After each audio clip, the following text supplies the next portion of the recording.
Mr. Stokes, tell us a children's story. Well, Pastor, real quickly, there hasn't been anybody in the school for 4 or 5 months.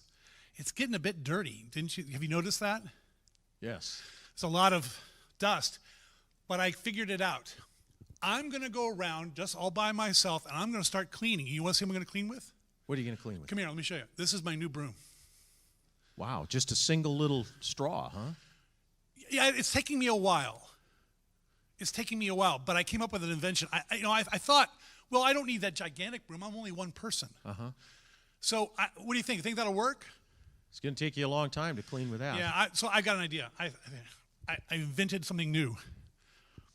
I can handle it. What do you think about this one? Well, it's a little better. It's still going to take you a long time. Yeah. Well, it does seem to work, but well, I guess I'm just going to have to go back to the, I have this. You think that would work? Well, it's certainly a whole lot better. Yeah, but I put it down, Pastor Phil, and it just doesn't work. Yeah. I mean, no matter what I do, no matter where I put it, it's not cleaning. I mean, there's a bunch of bristles, and I know in theory that can work, but it's not. No matter where I put it in school, it just doesn't get clean. That's a good tool, right? Right. But it's not working, Pastor. No matter what I do. Is there something fundamentally wrong with what I'm thinking? Well, it sounds like you need to put your hands to work. Oh. Well, boys and girls, Pastor Phil's figured it out.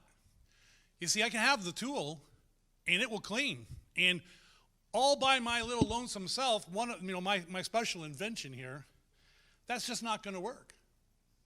It takes a lot of people and to do something big, doesn't it? Mm-hmm. And if I'm going to clean, it's going to take a lot more bristles than that. But in the end, someone's got to pick it up, and someone's got to move it. There's got to be a direction. There's got to be purpose put into this broom. Otherwise, it's just not going to clean. And Pastor Phil, you know what I've realized? No matter how good, I've been to many, many churches in my lifetime. My parents moved around. You know what, boys and girls, I found? It takes someone like a handle to move all of the pieces. And so we have to, if these guys here, if they didn't want to listen to me, it wouldn't work. But it's a broom. And if I direct it well, I can get some work done. Mm-hmm. And Pastor Phil, I'm so glad that you're the leader of this church, because I feel like when you ask, you got to have a bunch of people respond. Because if you're out there all by yourself, well, guess what? It's just not going to work, is it? Mm-mm.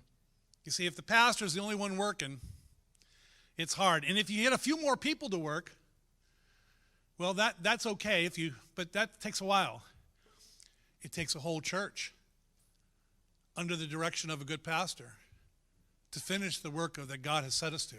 So boys and girls, when the pastors say we've got something to do, we've all got to chip in.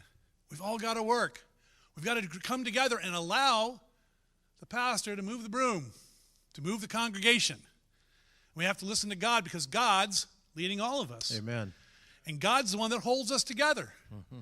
So boys and girls, as we go through this time period, when you're at home, you got to let mom and dad tell you what to do.